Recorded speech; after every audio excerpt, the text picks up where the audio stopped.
Salut à tous chers téléspectateurs d'Ivoire TV, mesdames et messieurs, c'est un réel plaisir pour moi de vous présenter cette émission.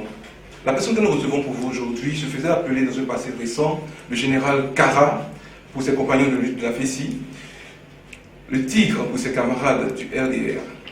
Ce monsieur fut respectivement responsable officier au lycée classique d'Abidjan, le J, général des cités universitaires 1 et 2 d'Abobo en 1991.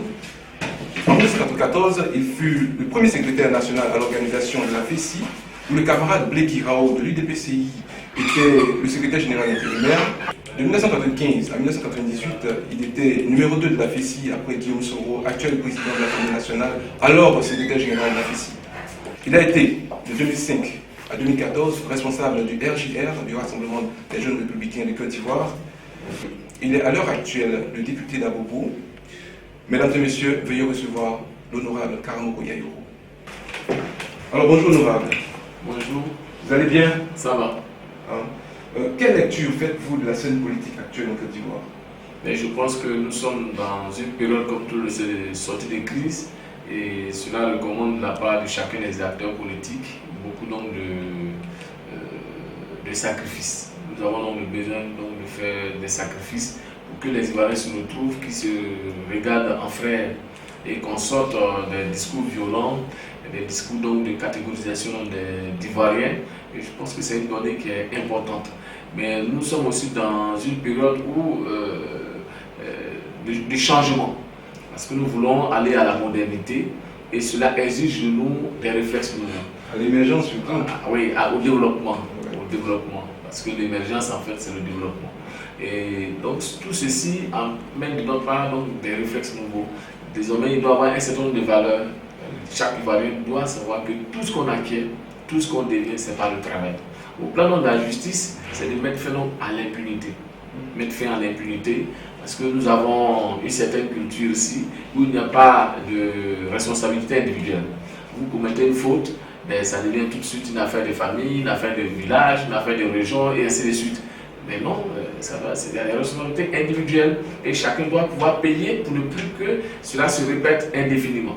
Bon, vous savez, même les choses les plus voulues ont leur résistance. Et donc, nous sommes face à ces résistances.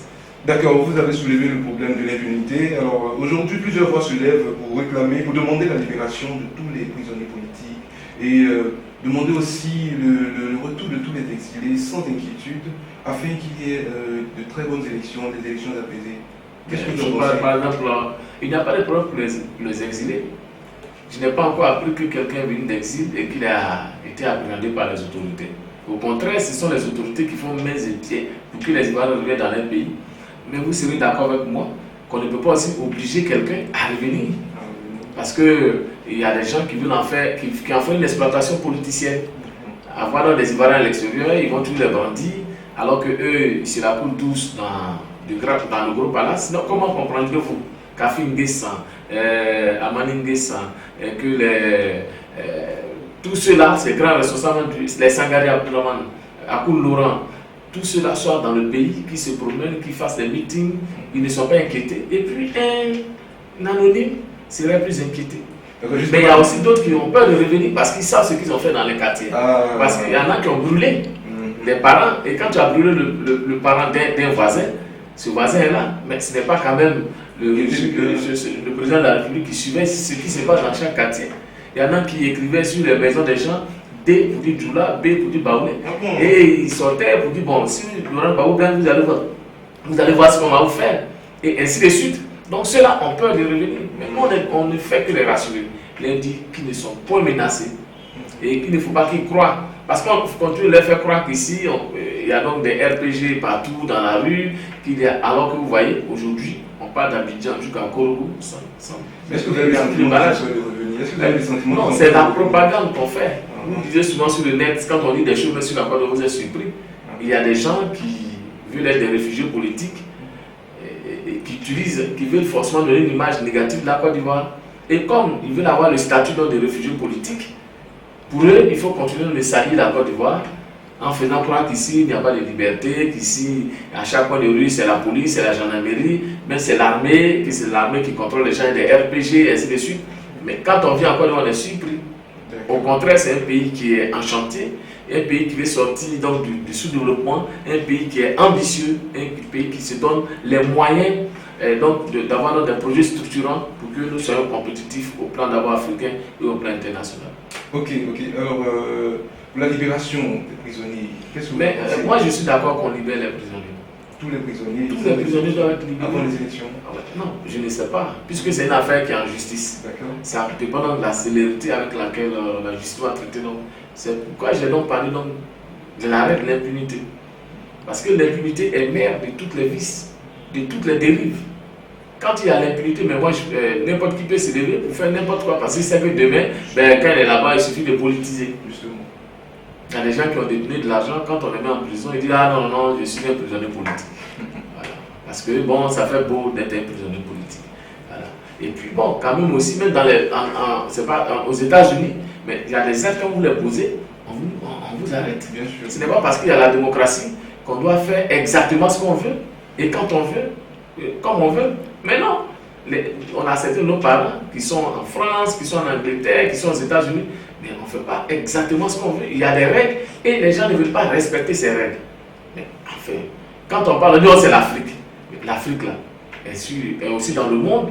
Et si on va aux États-Unis, c'est parce qu'on pense que c'est meilleur là-bas. Donc on devrait pouvoir prendre ce qu'il y a de bon dans cette contrée pour les envoyer en Afrique. Donc moi je ne suis pas d'accord qu'il y ait l'impunité. Les gens seront libérés, mais qu'on laisse la justice faire son travail. Et puis bon, on verra. D'accord. Vous parlez de justice. Il y a beaucoup de personnes qui parlent de justice des vainqueurs au Côte d'Ivoire. Oui, moi je veux bien qu'on me dise là où il y a une fois la victoire des vainqueurs. Et qu'il n'y aurait que les vaincus voudraient bien juger les vainqueurs. Qui sont emprisonnés. Non, qu'ils me disent, parce que par exemple, je prends le cas au moment où il y avait la crise, avant la crise post-électorale, au moment du pouvoir de Gbagbo. Oui.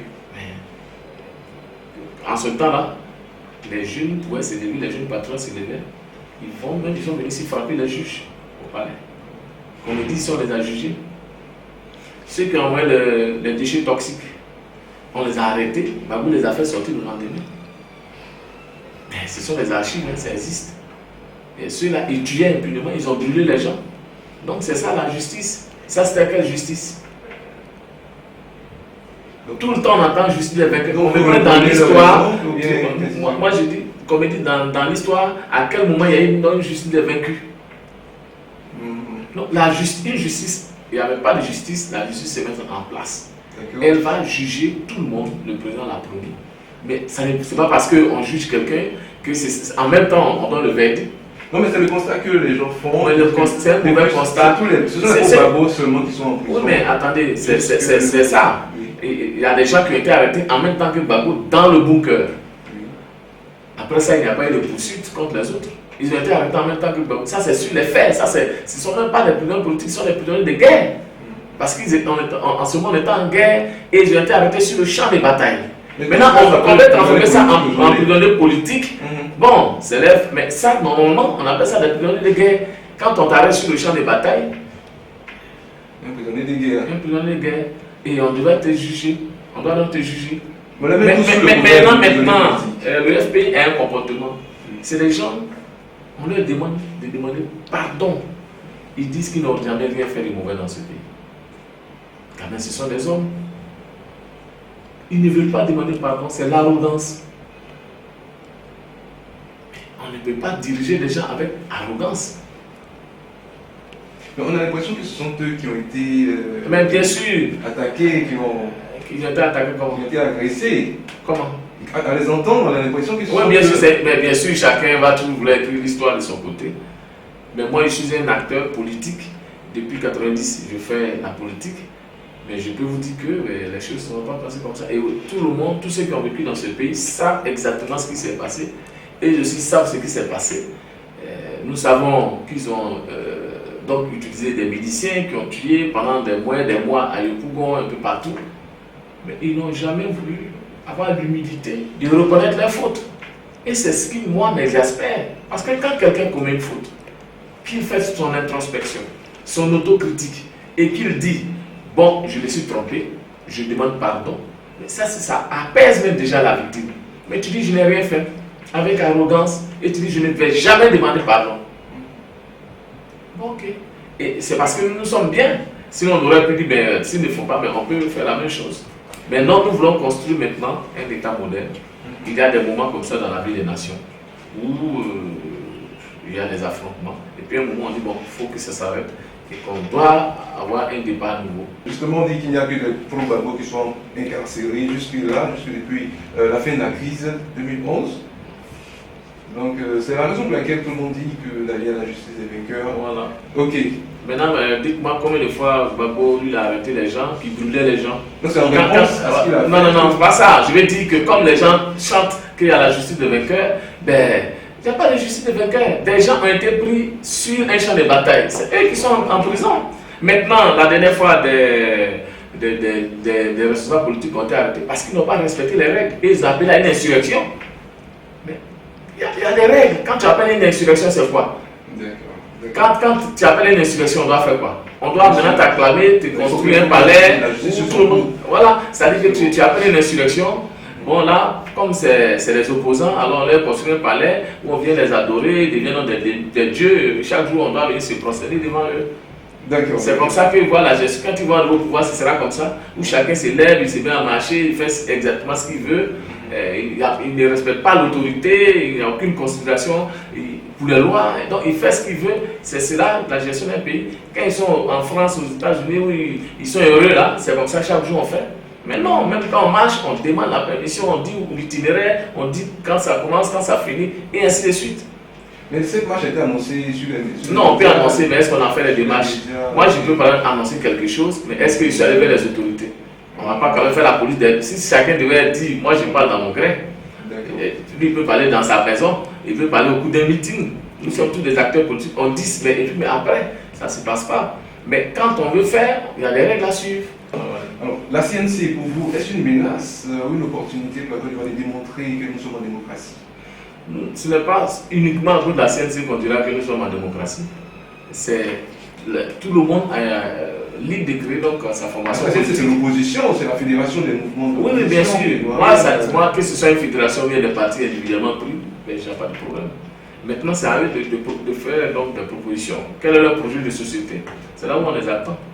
Quel est le projet de société? Quel type de Côte d'Ivoire ils veulent? Quel type d'Ivoiriens ils veulent dans les 5 années, dans les 10 ans, dans les 20 ans? Comment est-ce qu'ils voient les Ivoiriens? Ont-ils fait le bilan de cette Côte d'Ivoire-là et où est-ce qu'ils veulent nous emmener? Voilà, on les attend.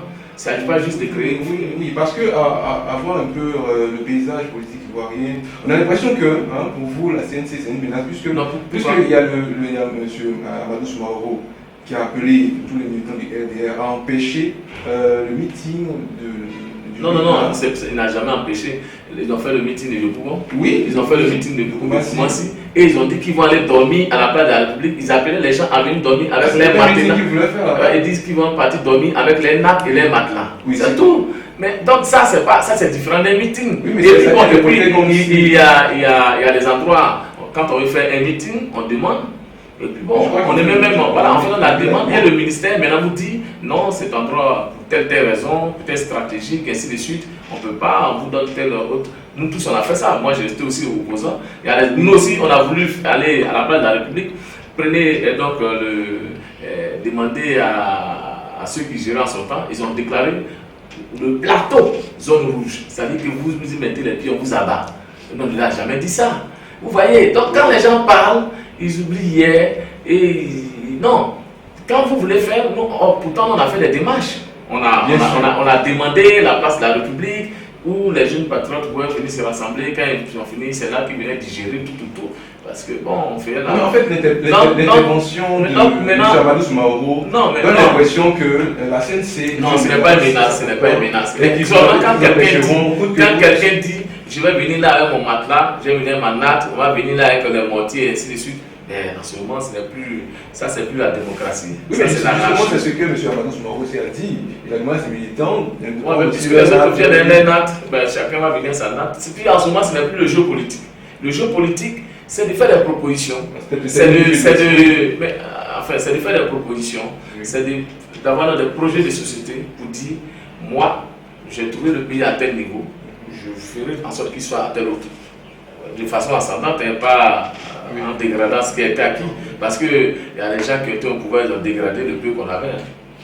On est obligé aujourd'hui de reprendre tout. La CNC est intimidée puisque la CNC, je crois, a annulé cette... Je ne suis pas dans les instances de la CNC. Ce que j'ai, c'est le RDR et je suis membre du RHDP. Ok, nous passons à une autre étape, une autre question. Il y a une fracture au sein du FPI. Qu'est-ce que vous en pensez? Il y a le FPI de la Finguesson, le FPI d'Akounouron. Quel regard portez-vous sur cet aspect des choses? Mais ça, c'est la vie de leur parti. Ça vous arrange quelque part ou bien... Mais pourquoi ça m'arrangerait?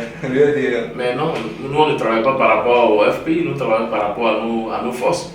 Le FPI était tout complet en 2010, quand le président Alassane Ouattara était arrivé en deuxième position, quand il a gagné. Donc ce n'est pas parce qu'il y a une fracture aujourd'hui qu'on va sauter, toucher le ciel. Nous continuons de travailler et puis le président a travaillé quand même pour l'ensemble des Ivoiriens. Les gens ont compris.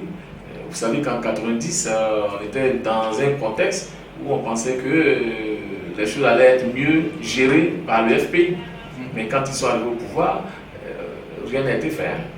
Moi en tout cas, je n'ai rien vu. Mais les gens disent que vous ne leur avez pas laissé le temps. Mais nous aussi, ils n'ont pas laissé le temps chaque jour. Vous savez le nom d'attaque. Vous savez le nom d'attaque qu'il y a eu depuis. Mais c'est parce qu'on n'en fait pas la propagande. Mais à des moments, le gouvernement sort pour dire voilà, depuis, il y a eu au moins peut-être près d'une trentaine d'attaques. Mais on continue de travailler. Ce n'est pas parce qu'il y a un problème, mais qu'on continue de travailler. Gbagbo avait dit la Côte d'Ivoire utile. Mais qu'est-ce qu'il a fait dans cette partie de la Côte d'Ivoire utile? Qu'est-ce qu'il a mis en place comme infrastructure dans la Côte d'Ivoire utile? On n'a pas vu. Bon, oui, c'est maintenant que vous avez un conseil.